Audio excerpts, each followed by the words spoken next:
Cats from a Maryville rescue where they say the cats were living in filthy conditions. 6 on your side's Wes Cooper joins us now live here in the studio. So Wes, staff at the animal shelter are doing all they can right now to help save these cats.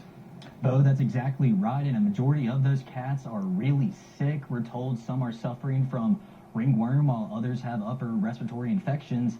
Unfortunately, 5 of the cats have not survived. It's very heartbreaking, especially because there are so many of them.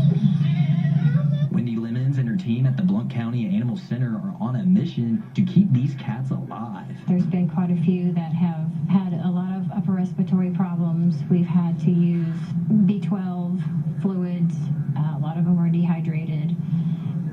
We ended up having to put a couple of them in the oxygen chamber to try and help them get better. The cattery manager says they had to create a separate room at the animal center to keep the recently rescued cats isolated from ones up for adoption. You don't want to see any animal suffering, especially if they have gooky eyes and they're having a hard time breathing, or they're just laying there lethargic. I mean, it's not okay. According to Animal Center Director Charles Rafford, the 60-plus cats were taken away from the Kitty Camp Rescue in the Allenwick Community Center. He says several people complained about the strong stench coming from Sweet F. She lost her lease. She was on a month-to-month lease with the building and lost the lease, and we were notified of that, so we got involved at that point in time because she didn't have a plan for the cats that she had at her rescue. Rafford describes the scene at Kitty Camp as very rough and overcrowded with free-range cats in one large room. I don't think this was done maliciously at all. I think,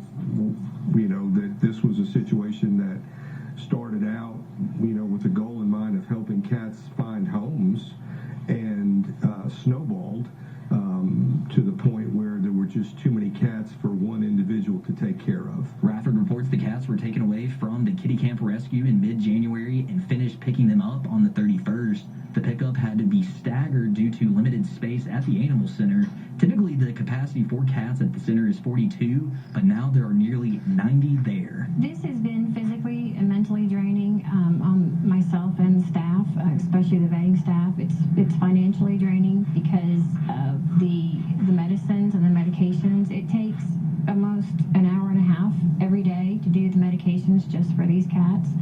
We also have to do sulfur line dips because of the ringworm. Rafford tells me this was not a hoarding situation, but rather a business rescue. As for the director of Kitty Club, Rafford says, to his knowledge, she is not facing any charges. Bo. All right, Wes, thank you. And we should know the Blount County Animal Center is always looking for volunteers, and you can also donate money to help with the recent influx of cats at the shelter. To learn more on how you can help by looking for this story, first of all, right there on our website, WAT.com. We'll have all the information for you there. An update now in the search for a